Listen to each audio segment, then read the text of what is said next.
Hey, Chris. All right, we're doing 3/4 time. We're doing rolls, strumming, and a hybrid between the two. So, rolling in G, the examples, G is all 6 strings when you strum, so you have more options. The first one we did was 6, 5, 4, 3, 4, 5.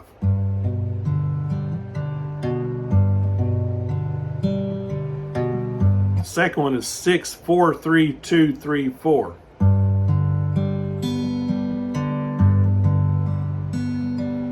And the last one is 6, 3, 2, 1, 2, 3.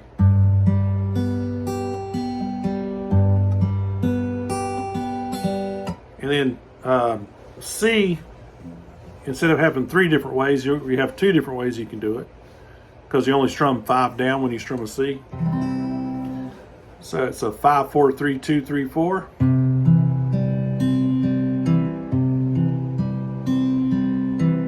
And I know I'm flying through this. Pick one and just roll it for a while. Get your hands just used to doing it. It don't really matter which one you do, as long as you just do it over and over. It'll make the other ones easier. And the other one in C is 5, 3, 2, 1.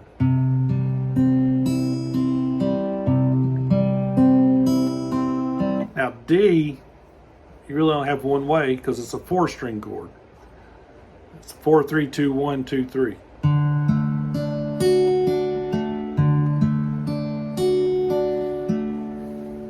All right, and then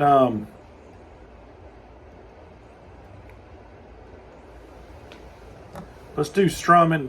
I'm gonna keep going, but then we'll come back and talk about your bass notes. We talked a little bit about bass notes. We'll talk about that at the end. All right, strumming. This is probably the easiest one. It says 6, down, up, down.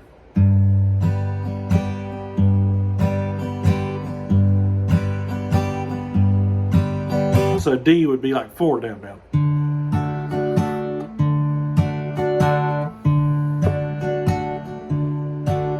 C would be 5, down, down.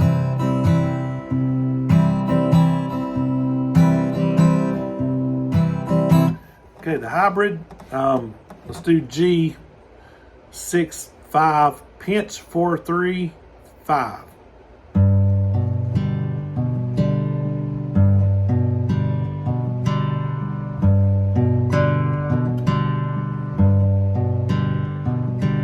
Six, 5, pinch, 5, pinch. 6, 5, pinch, 4, 3, 5, pinch, 4, 3.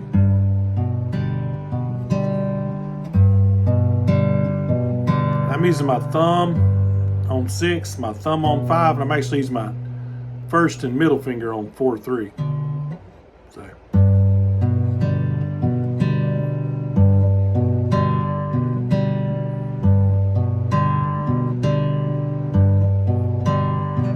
You were doing good with that on your lesson just now, but I wanted to do it a bunch of times so you can hear it and maybe play along with it. Let's try it again. Ready, go.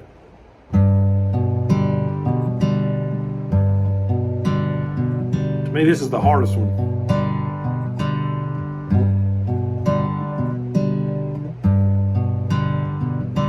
Six, 5, pinch, 5, pinch, pause. You got to put a little pause there.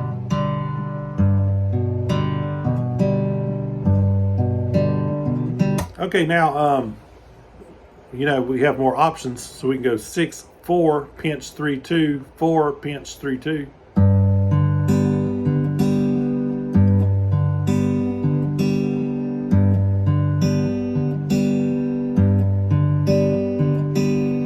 We can also do 6, 3, pinch, 2, 1, 3, pinch, 2, 1.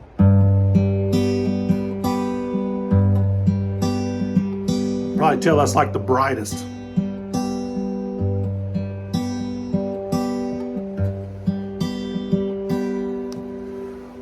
And then C and D would be less and less. So C is 5, 4, pinch, 3, and 2.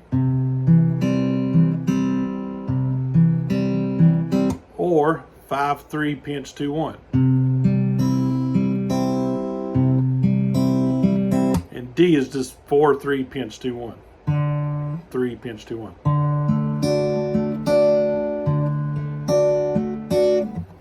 right, and then you could take this and apply it to every chord, like E minor, A minor, whatever. How we know how many strings to strum. You have to know how many strings to strum so that you can apply it, all these rules. Like on a G chord, we know we strum 6 strings. So we know we have the most options. On a D chord, we know we normally strum 4 strings, so we have limited options there. How do you know how many strings? You want to memorize them eventually, but I mean, there's a theory to it.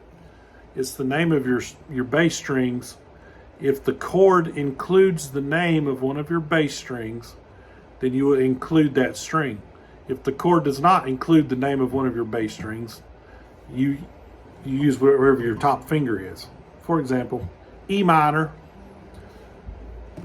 Well, before we do chords, let's name our strings. Elephants and donkeys.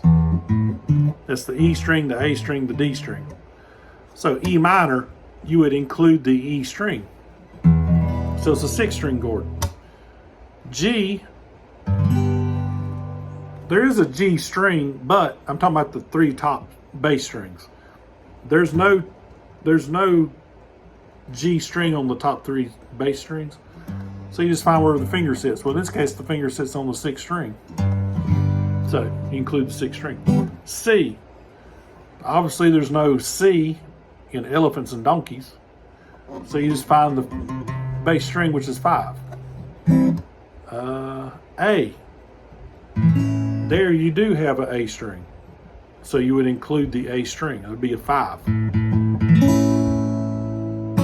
So it's pretty simple once you if you just kind of wrap your head around it, it's pretty simple. There you go, buddy.